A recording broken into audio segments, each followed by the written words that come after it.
Oi, hoje é dia 16 de fevereiro, terça-feira de carnaval, que não é carnaval. E estamos começando aqui Isabel Allende, Longa Pétala de Mar, que foi o livro que vocês escolheram para eu ler, né, nesse mês de fevereiro. Um dos livros das minhas metas para ler, né, em 2021. E, gente, obrigada aí pela escolha. Nossa, eu já li uma tacada, gente. Já li, olha aqui, 90 páginas, que é a primeira parte do livro.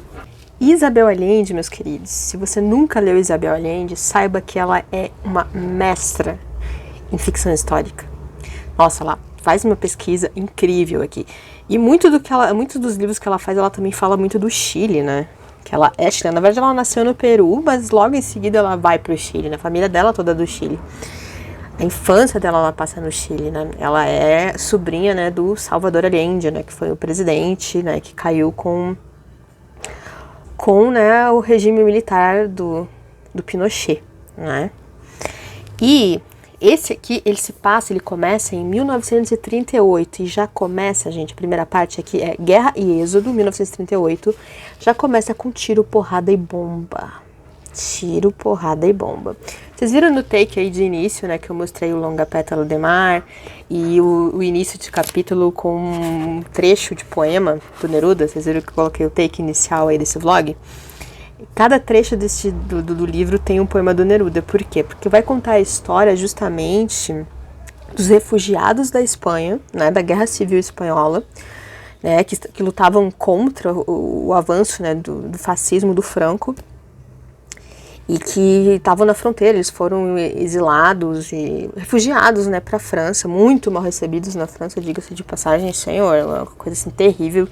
Eles ficavam em campos de concentração, praticamente sendo muito, muito maltratados. Morreram milhares na França também, desnutridos e em estado de, nossa, de calamidade, que é como eles são descritos. A guerra, né, você vê, a guerra, ela traz o pior das pessoas. Tem muitos atos de solidariedade, sim, mas se perde toda a humanidade, né? Eles não queriam receber as pessoas, né, porque eram comunistas, vermelhos e aquela coisa toda. E eles eram tratados de uma maneira tão horrível, assim. E você vê que não muda muito as coisas, né?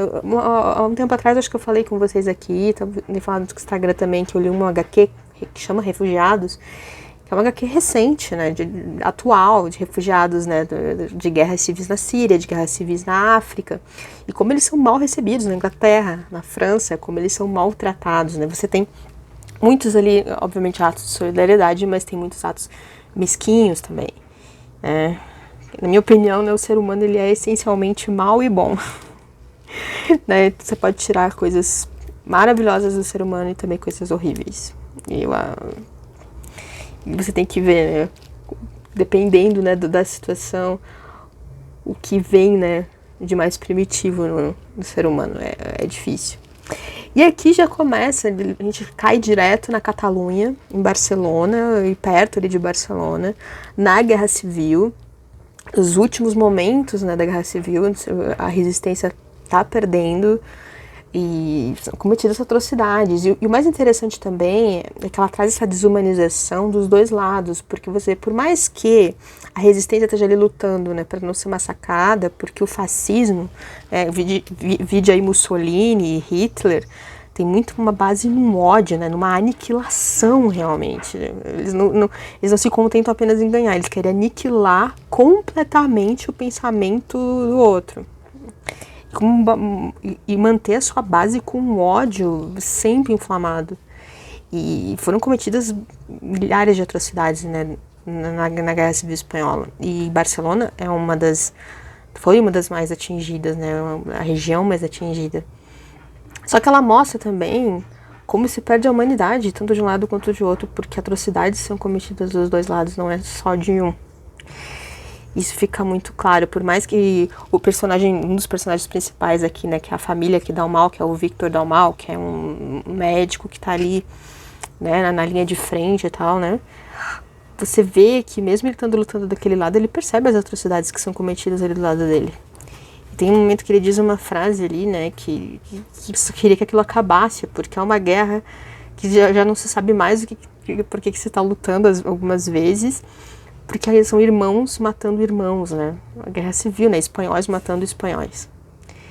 E isso acontece depois porque um presidente, né, vai uma frente ampla, né, social, que envolve centro, que envolveu o centro-esquerda, a esquerda, e esse presidente é eleito 5 anos antes, e obviamente o outro lado não se conforma e começa a uma divisão, né, na Espanha, um país de um lado e um país de outro, né, um tipo de pensamento de um lado e um tipo de pensamento do outro, sem conseguir conversar. Se você está identificando semelhanças aí, não é à toa, com toda certeza. E esse ódio estimula essa futura guerra civil. E Franco, né, era apoiado tanto por Mussolini quanto por Hitler. Tinha aviões, né, inclusive alemães e italianos ali que sobrevoavam e bombardeavam, né, a resistência. E, nossa, é tenso aqui, tem realmente cenas de guerra, gente, ficção histórica de guerra. A Isabel Allende, ela é fantástica em tecer isso. E a última parte dessa primeira parte vai falar da situação do Chile nesse momento. E é na mesma época do grande terremoto que aconteceu no Chile, né? Milhares de pessoas morreram, 20 mil pessoas morreram. E o interessante é que a mesma quantidade, um pouco mais, né, morreu também na Guerra Civil. Você vê um terremoto e uma guerra. E aí, eles estão ali, né, o presidente também é um presidente de uma frente ampla, né, no Chile nesse momento, que é o Pedro Aguirre, de uma frente também que é união de centro-esquerda.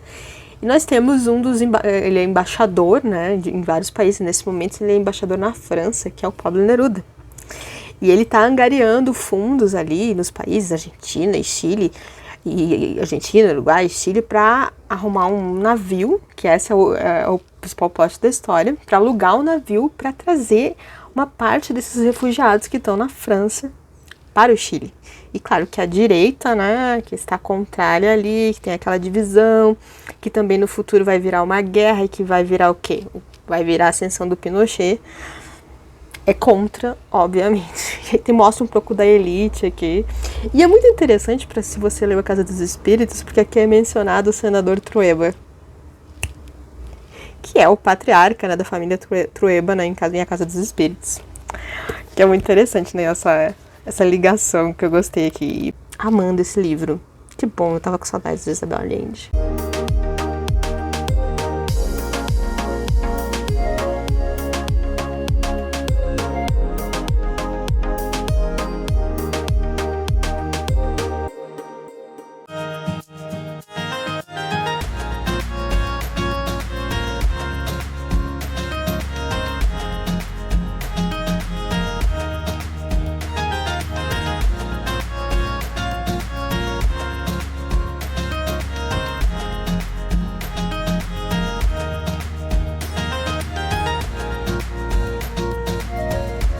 Terminei, né, a primeira parte de Longa Pétala de Mar, que, como eu já tinha dito pra vocês, é bem pesada, né, porque começa ali na Guerra Civil, e eu já engrenei na segunda. Ele é um livro muito rápido de ler, eu já tô caminhando pro final, e aqui aparecem personagens, né, reais. Aqui vai aparecer aqui, né, o poeta, né, Pablo Neruda. Para você que já leu e já viu alguma coisa sobre a Guerra Civil da Espanha, sabe que foi brutal. Aliás, esse é uma característica do fascismo, né, por Hitler, por Mussolini, por Franco, a brutalidade nas prisões, a tortura. No caso do Franco, eles roubavam crianças, gente. Roubavam crianças dessas pessoas presas e davam em adoção. É um negócio bizarro. Bizarro. Eu já li outros livros também, então estou bem ambientada, né, com essa questão e com Barcelona. O Tempo Entre Costuras se passa, né, na Guerra Civil. Nada, da Carmen Laforet, é um pós-guerra, né, que vai falar muito da depressão que teve depois da guerra e como Barcelona foi atingida. O próprio Cemitério dos Livros Esquecidos, do Carlos Ruiz Zafón, tem o pano de fundo, né, da Guerra Civil. E principalmente o Prisioneiro do Céu, que vai ter muito o pós-guerra das prisões e como esses prisioneiros eram tratados. E aí a gente chega na segunda parte aqui, aparece o meu maravilhoso, né, Pablo Neruda. E aí, né, o Chile está dividido, tem aquela parte da elite burguesa que não quer esses refugiados. E aí o governo, né, dentro dessas animosidades, ele não libera dinheiro para que para que o Neruda consiga esse navio, e ele começa a mover as estruturas ali, né, no Uruguai, na Argentina, em outros países. Ele consegue, né, e transporta 2.000, né, refugiados espanhóis para o Chile. Mas, na verdade, a população chilena, na verdade, recebeu muito bem esses refugiados. Nossa, é muito legal. Eles recebem muito bem, ao contrário, né, do que aconteceu na França, com a população, né. E ali então a gente também é apresentado aqui para outro núcleo, né, dentro dessa história que é muito importante, que é o da família del Solar, que é uma família burguesa, conservadora. Tem um dos filhos ali que já tem uma cabeça um pouquinho mais liberal e tal, que inclusive recebe o nosso personagem principal, que é o protagonista, que é o Victor Dalmau, com a sua cunhada ali, que agora virou esposa, porque eles estavam dando prioridade para famílias, né, e eles acabam casando. Ele casa com a cunhada para protegê-la, porque ela também tá grávida, e aí eles vão para lá. E vai ter essa né, convivência entre essa família, esses refugiados, para você ver todos os pontos de vista também, né, do Chile nessa época. Outro personagem da vida real que aparece aqui é Salvador Allende, que na época é um médico, é também fundador do Partido Socialista, e mais tarde, logo em seguida ele viraria ministro da Saúde, a gente já sabe, né, mais tarde presidente do Chile. E ele vai ter uma certa amizade com o Victor Dalmau também aqui. Isso aqui. E aí a Segunda Guerra também estourou. E essa burguesia, né, maldita que tem aqui na América Latina, conservadora, muito hipócrita e religiosa, né? É o mesmo tipinho, são os mesmos tipinhos. Para você ver um exemplo muito claro, o patriarca aqui dessa família del Solar, tem, né, a Segunda Guerra estourou e tal, e obviamente o governo ali, ele é contra a guerra, e a maioria da população do Chile também é, mas a elite ali também, com militares e igreja, eles gostam de se manter neutros, né, e esse patriarca, ele adoraria que o governo se mantivesse neutro. Por quê? Porque ele tem uma lã lá, negócios com a Alemanha, e se o governo, né, do Chile fosse neutro, ele poderia continuar, né, vendendo essa lã para a Alemanha. Então essa é a base do negócio. E agora eu tô indo aqui, né, para a terceira parte. E pelo que eu vi, vamos passar muitos anos, né? Aqui nós estamos, nesse último capítulo aqui, nós estamos em 1941 a 1942. Já no próximo capítulo aqui, que é o Retorno e Raízes, na terceira parte, vai ser do ano 1948 a 1970. Então já vai mudar muita coisa por aqui.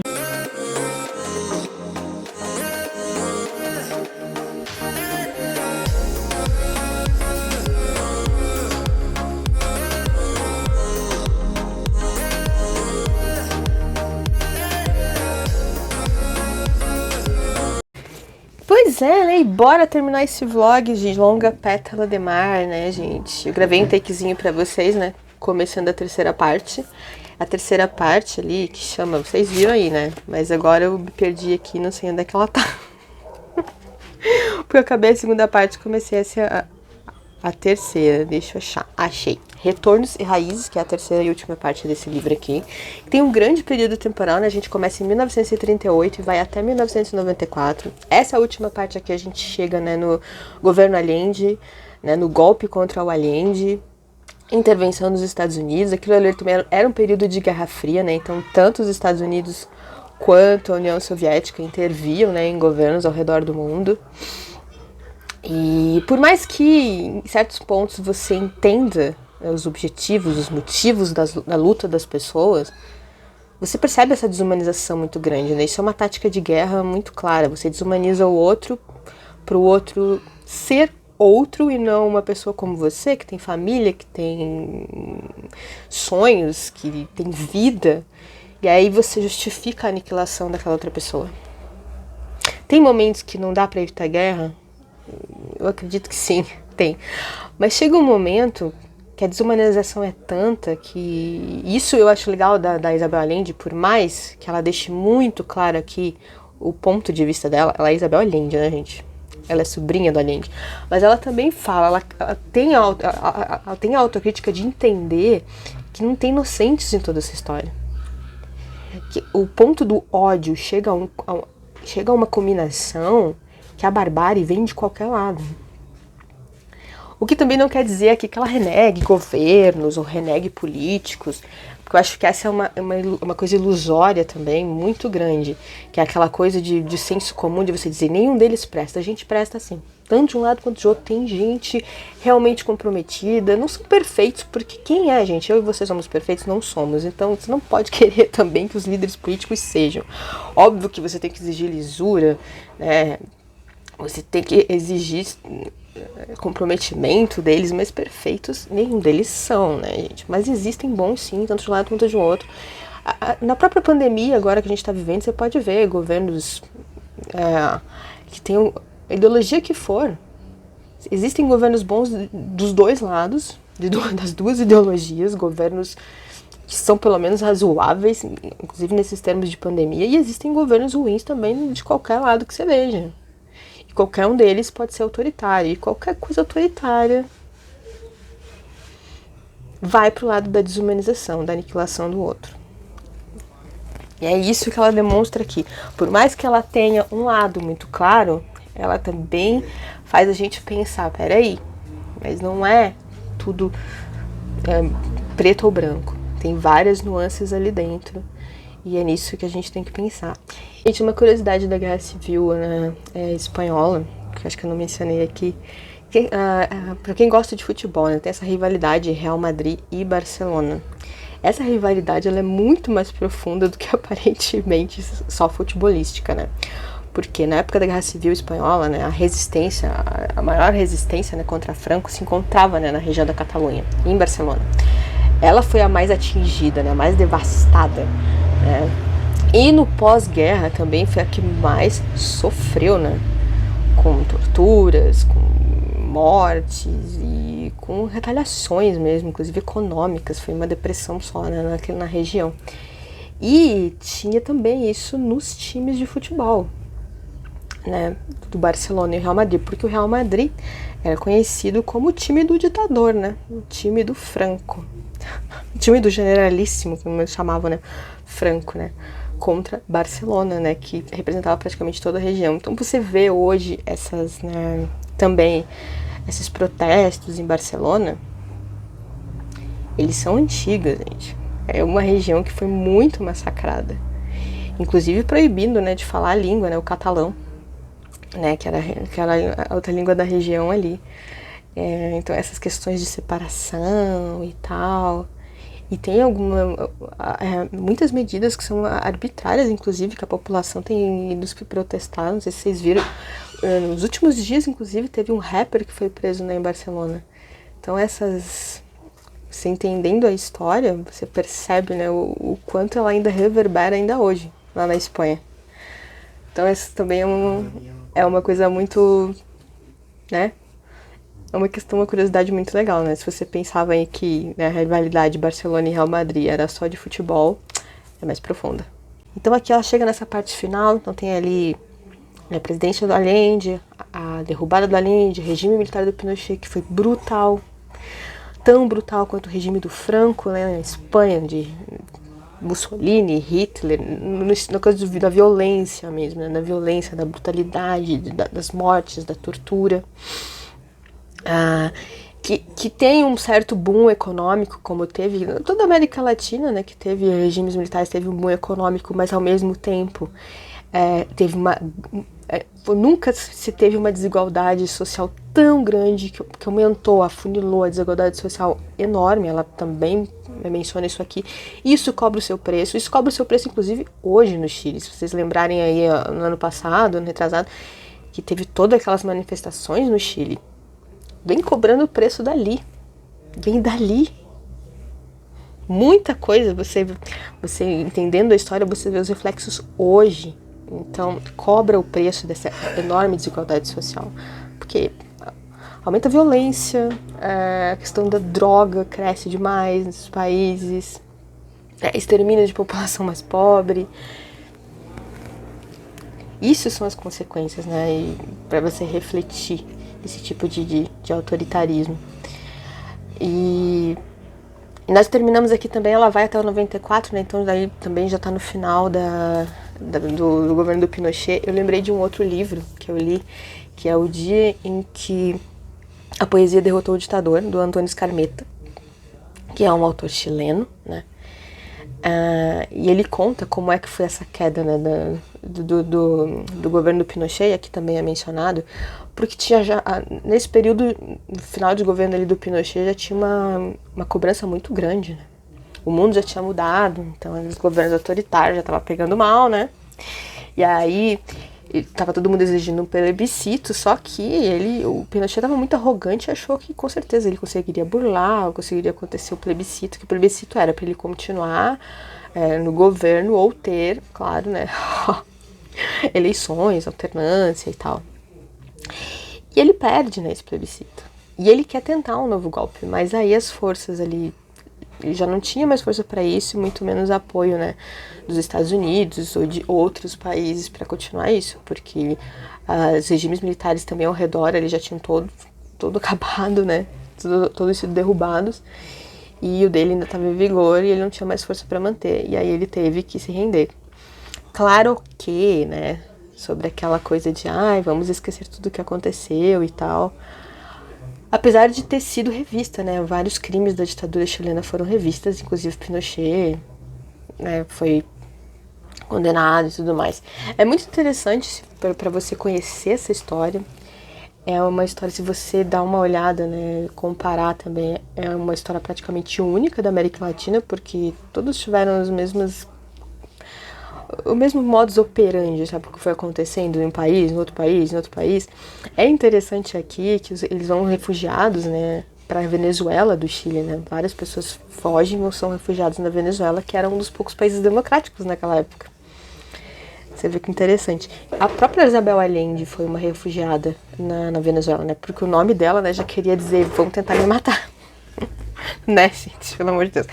Ela vai pra Venezuela, depois ela acaba casando com um norte-americano e ela se muda pros Estados Unidos, onde ela mora até hoje, né. Ela, inclusive, eu tava vendo uma entrevista dela, ela tem uma fundação que ajuda refugiados nos Estados Unidos. Porque ela sempre foi uma refugiada, né? Ela ainda é uma imigrante, ela sempre foi uma imigrante, uma refugiada, ela ainda é. Então é muito interessante ela ter criado essa fundação, né? Ela ter muito esse apego, né?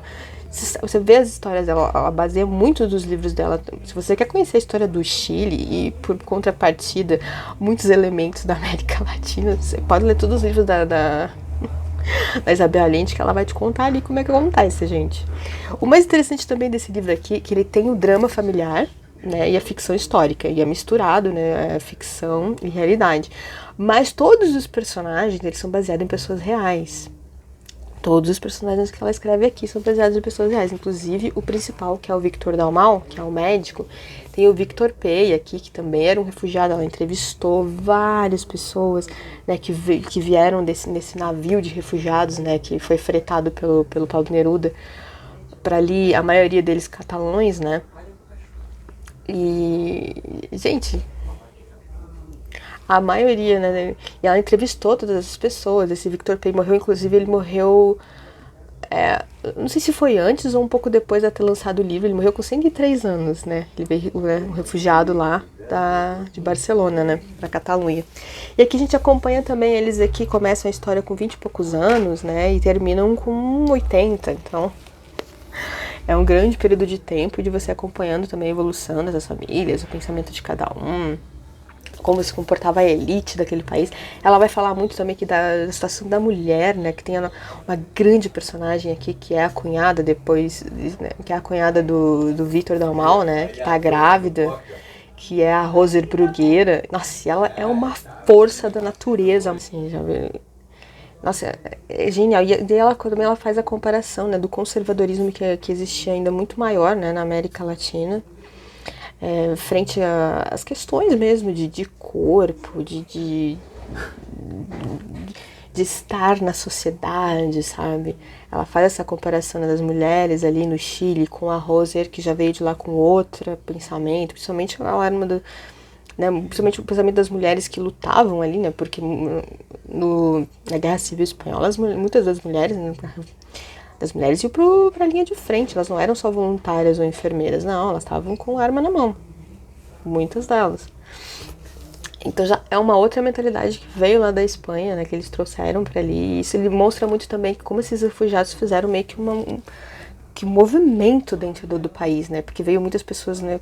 Como a Roser mesmo, que é uma Roser que é uma pianista, veio o Dalmal, que é médico, veio várias pessoas que mexeram meio com a cultura, trouxeram, deram uma remexida ali, né? Meio naquele conservadorismo, né, chileno.